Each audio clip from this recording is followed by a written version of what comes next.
confront someone if it looked like they weren't social distancing because of what they're posting on social media? So a writer for Vice Mm-hmm.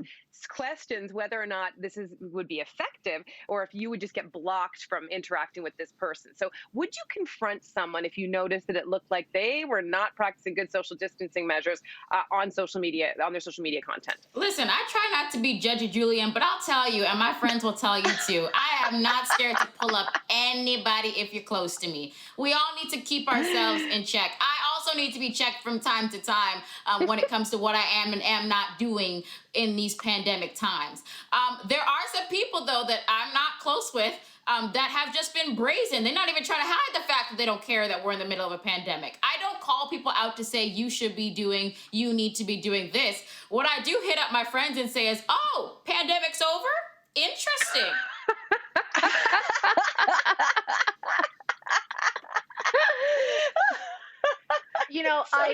A couple of, I think last year we read a book called Daisy Jones and the Six. The author, Taylor Jenkins Reid, yesterday posted on Instagram that she's been dealing with COVID. She and her daughter contracted COVID from their bubble, and hasn't been feeling well. And what she says is that she thought her bubble was small enough and secure, and she didn't know how vulnerable her bubble really was. And I think there are a lot of people out there who feel like their bubble is pretty safe and they're confident. And this is what experts are saying. Your bubbles are not safe. The numbers are going up because people are not realistic about how secure their bubbles are. And so Taylor kind of called out her own bubble. I mean, she put out right there that my bubble was not good for me and I got it from my bubble. So I think it's something very interesting for people to think about as many places in our country are in lockdown. Dee on Facebook writes to us, unfollow, mute, avoid, so passive aggressive, cowardly even. Of course I would comment, discuss, and have that difficult conversation. I hope my friends would do the same if I was doing something harmful. I think this is kind of the place that we're in. The whole idea of like masking, Dee, is exactly in line with what you're saying. The whole idea is that we're supposed to be protecting ourselves, but we're also supposed to be protecting one another. And I think it is vital when you talk about difficult conversations, Dee, is maybe you use humor like you do, Kayla. I'm not as good at that. But I have, like over the summer, I'll admit, when numbers were low enough in Toronto and the weather was beautiful and some girlfriends would be like, let's go on a patio, let's socially distance and let's have a drink. I would definitely be like, yeah, that's really, really safe. And we did so. But I'll tell you something, there's a couple times when I have said no, because I have been seeing what they're doing on social media. And it's one thing to socially distance on a patio when you've got space. It's another thing when I see that you're basically having slumber parties with girlfriends. And I'm just like, whoa, okay, no. And so my fault is that I didn't maybe be direct, or I wasn't direct enough to say, hey, your behavior is causing me concern. So listen, in another couple weeks, let's talk. But then here's the other point. We're not posting every moment on social media, are we? So do we really know? I think that's true, Mel. It's got to be think the about all the system. stuff you're not seeing. Oh, did you guys hear about what happened in New York?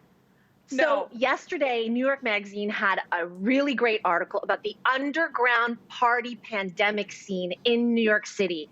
It's 20-somethings. Every weekend, there are secret parties that you get, it was like raving. You get secret passwords to find the warehouse where the parties are happening. Hundreds of people showing up, no masks. They're dancing, they're sharing cigarettes, they're sharing drinks.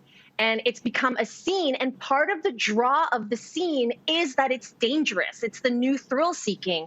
So it is the secret of it. It's, let's take a risk and hit the pandemic party scene. And it's a huge problem in New York City. They wrote about it. The New York Times has written about it. And that's America's biggest city. we live in Canada's biggest city. Are we sure there's not a sorry. Toronto It's in our underground news, pandemic too. party Sorry, scene? you said something about allure. Ain't nothing sexy about the ICU, honey. There is nothing sexy about being. No. About Tell your being hooked cohort, up to a Kayla. ventilator. No. Tell your cohort, And 'cause there's what we people in their what 20s. we are not going to do is blame my age group alone when it comes to those that are out gallivanting recklessly in these streets. Because the last I've checked on the Facebooks and the Instagrams, some are refusing to stay out of the churches. Some are refusing to not go on their little mall walks with their friends. Some are refusing to not have their kids over for Thanksgiving. So no. Millennials aren't all just to blame for all of this. We are all to blame for all of this. Everyone needs to take some accountability for themselves, okay? Your little yarn parties, your little knitting parties at Trinity Bellwoods Park, they're not cute either. So how about that? Yeah, I feel that. I do think actually young people are getting the short end of the stick when it comes to people talking about this. My understanding is that young people are having a hard time. Like they're living a lot of times in, housing where they're on top of each other and they're trying their best. They're also trying to have it go to low paying jobs in many cases. Like it's complicated. But I will say that I definitely think that I hope this is inspiring people to talk more openly and understand people's lives better. This will help us when it comes to sex conversations. Because again, the conversations are very similar. What you don't know about your partners can, in fact, impact you as an individual. So I think we need to get really clear, really honest. I was talking to a friend of mine the other day, and I said, well, maybe we could do a socially distanced visit. He said, I'm not going to give you a laundry list of where I've been. I was like, okay, that's fair enough. I'm not going to see you then. We're just going to keep on Zooming. So I think people have to make some really hard decisions and have a deep and honest understanding. In the end, this could make us better lovers down the road, as well as better friends and better citizens. I love how it ends in sex, and that's where we're going to leave this right here.